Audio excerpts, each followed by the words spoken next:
और चलिए मैं आपको एक और वीडियो दिखाते हैं तो कुछ और आपको समझ में आएगा। अब तीसरे एंगल से 52 सेकंड का एक वीडियो आप देखिए। ये वीडियो दूसरे एंगल पर है और जो दूसरे एंगल पर सीसीटीवी लगा हुआ था, इसमें उमेश पाल अपनी कार से उतरते हुए दिखाई दे रहे हैं और ये वीडियो बहुत ही क्लोज एंगल से आप देखिए। उमेश पाल का जहां पर कार का दरवाजा खुला ठीक वहीं पर ये सीसीटीवी लगा हुआ था।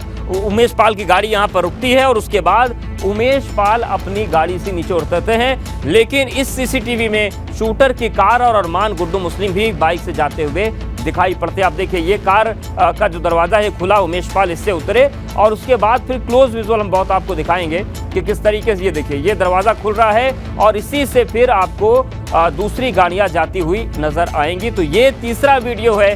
उमेश पाल की जो कार है वो खड़ी होती है, वहां पर वो गेट खोलकर अंदर जाते हैं और उसी वीडियो में शूटर की कार और अरमान गुड्डू मुस्लिम की बाइक जाती हुई दिख रही है। यानी कि जो चीजें 24 तारीख को हुई जब उमेश पाल का मर्डर हुआ, वो तमाम चीजें 21 तारीख को भी हो रही हैं, ठीक उसी तरीके से हो रही हैं जैसा कि 24 को हुआ था। ऐसा लग रहा है जैसे रिक्रिएशन, लेकिन रिक्रिएशन घटना के बाद होता है, घटना के पहले जब चीजें होती हैं तो वो रेकी कहलाती है। और चलिए अब आपको फाइनल वीडियो दिखाते हैं। 24 फरवरी का, जिस दिन उमेश पाल की हत्या हुई थी, पहले के वीडियो में हमने आपको जो दिखाया वही देखिए इसमें हो रहा है। पहले वीडियो में हमने आपको दिखाया कैसे सेकंड दर सेकंड प्लानिंग हुई थी और आखिरकार 24 फरवरी को बस यही नहीं हुआ था जो होता हुआ दिख रहा है। ये देखिए ये दोनों जो बाइकर थे उसमें भी दिखते हैं। वो क्रेटा कार फिर से उमेश पाल की कार के पीछे आती है। बस यही 21 तारीख की वीडियो में नहीं था कि उस प्लानिंग में सब कुछ शांत था, लेकिन यहाँ पर गोलियां चल रही थी, बम चल रहे थे और उमेश पाल तस्वीर में गिरते हुए नजर आ रहे थे। आप ये देखिए बस यही 21 तारीख की वीडियो में नहीं था। और अब आप समझ सकते हैं कि किस तरीके से मिनट टू मिनट नहीं बल्कि सेकंड टू सेकंड प्लानिंग थी। एक सेकंड का प्लान था, एक कदम का प्लान था कि कौन कहां पर जाएगा, किसकी क्या पोजीशन होगी और किस तरीके से वारदात को अंजाम देना है। कैसे अतीक के गुर्गों ने उमेश पाल की रेकी की और फिर कैसे हत्याकांड की मॉक ड्रिल की। प्रयागराज के बीपी गंगा संवाददाता मोहम्मद मोइन की एक्सक्लूसिव रिपोर्ट हम आपको दिखाते हैं। माफिया अतीक अहमद और उसके भाई खालिद अजीम उर्फ अशरफ द्वारा जेल में रची गई साजिशों की वजह से 24 फरवरी को प्रयागराज में जिस उमेश पाल और उनके 2 सरकारी गनरों की बेरहमी से हत्या की गई थी, फिल्मी अंदाज में मौत के घाट उतारा गया था, उस उमेश पाल को इन्हीं बदमाशों द्वारा 21 फरवरी को यानी वारदात से ठीक 3 दिन पहले भी मौत के घाट उसी तरीके से उतरने की साजिश रची गई थी। एबीपी चैनल के पास उस बात के पुख्ता सबूत हैं कि किस तरीके से अतीक और अशरफ ने अपने इन्हीं 7 शूटरों को यहां पर 21 फरवरी को भी भेजा था। हमारे पास जो सीसीटीवी फुटेज है उसके मुताबिक 21 फरवरी को शाम 5:27 पर सबसे पहले 2 शूटर आते हैं। विजय चौधरी उर्फ उस्मान और उसके साथ गुलाम होता है। दोनों पीछे अपनी बाइक इस जगह पर खड़ी करते हैं और उसके बाद एक कर सबसे पहले गुलाम आता है, इस इलेक्ट्रिक शॉप में दाखिल होता है। उसके बाद जो दूसरा शूटर उस्मान उर्फ विजय चौधरी होता है वो भी इस दुकान में आकर छिप जाता है। 24 फरवरी को भी हमने देखा था कि गुलाम इसी इलेक्ट्रिक शॉप में आकर छिपा रहता है। इसके बाद 5:28 पर यानी जब ये लोग दाखिल होते हैं उसके ठीक 1 मिनट के बाद उमेश पाल की फॉर्च्यूनर कार इस तरफ से आती है, यानी कचहरी से ये उनकी गली के बाहर का रास्ता आता है और जो फॉर्च्यूनर कार है ठीक इस जगह पर आकर रुकती है जहां पर एक ये एर्टिगा गाड़ी खड़ी हुई है। यहां पर उमेश पाल की फॉर्च्यूनर कार उतरती है।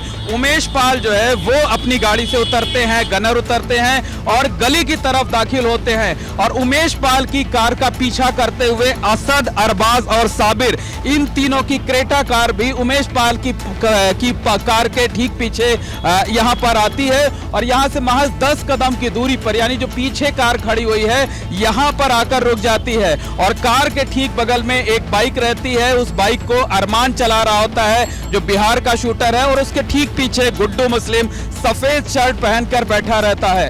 ठीक उसी अंदाज में हमला करने की, हत्या करने की साजिश रची जाती है। लेकिन ठीक उसी वक्त इसी तरफ से प्रयागराज पुलिस की एक वैन गुजरती है। हूटर बजाते हुए ये वैन आगे बढ़ती है और पुलिस वैन के आ जाने की वजह से जो शूटर हैं वो डर जाते हैं और अपना इरादा बदल देते हैं। तो पुलिस वैन इस तरफ से जब गुजरती है, ठीक उसी वक्त जो है उमेश पाल और उनके दोनों सरकारी गनर इस गली में दाखिल हो जाते हैं। इसी गली में उमेश पाल का घर है। उमेश पाल घर से अंदर चले जाते हैं, दोनों गनर भी साथ चले जाते हैं। इसके बाद जो असद और बाकी शूटर रहते हैं वो अपने मिशन में नाकाम हो पा जाते हैं और एक एक कर धीरे धीरे वापस चले जाते हैं। दो शूटर उस्मान उर्फ विजय चौधरी और इसके साथ साथ गुलाम इस इलेक्ट्रिक शॉप में छिपे होते हैं, नीचे आते हैं, बाहर उतरते हैं और वहां गाड़ी के पास पहुंच जाते हैं। असद, अरबाज और इसके साथ साथ साबिर की जो क्रेटा कार है वो भी यहां से ऐसे इस रास्ते से आगे जाती है और अरमान और इसके साथ साथ गुड्डू मुस्लिम जो बाइक से आते हैं वो भी क्रेटा कार को क्रॉस करते हुए ठीक इस जगह से क्रॉस करते हैं, आगे जाते हैं, यानी धूमनगंज थाने की तरफ जो रास्ता है आगे जाते हैं और दोनों बाइक और जो क्रेटा कार थी वो आगे, जहां पर आप जगह देख रहे हैं यहां से तकरीबन 50 मीटर की दूरी पर वापस तीनों गाड़ियां यहां पर मुड़ती हैं और इस साइड से वापस अतीक अहमद के घर की तरफ वापस चली जाती हैं। तो ये कहा जा सकता है कि 21 फरवरी को भी उमेश पाल को मारने की साजिश रची गई थी। वही 7 शूटर, वही 7 बदमाश उस दिन भी उमेश पाल को मारने के लिए आए थे जो 24 फरवरी की वारदात में सीधे तौर पर शामिल थे।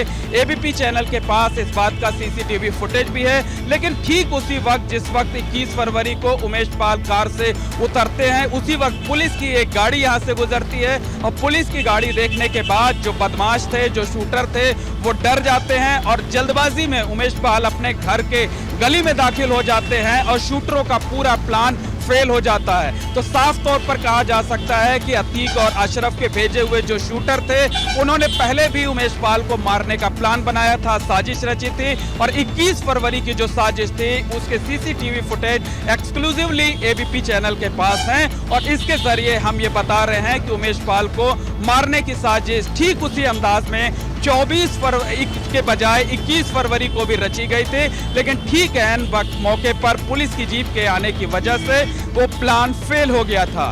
कैमरामैन अनुराग द्विवेदी के साथ मोहम्मद मोइन, एबीपी नेटवर्क, प्रयागराज।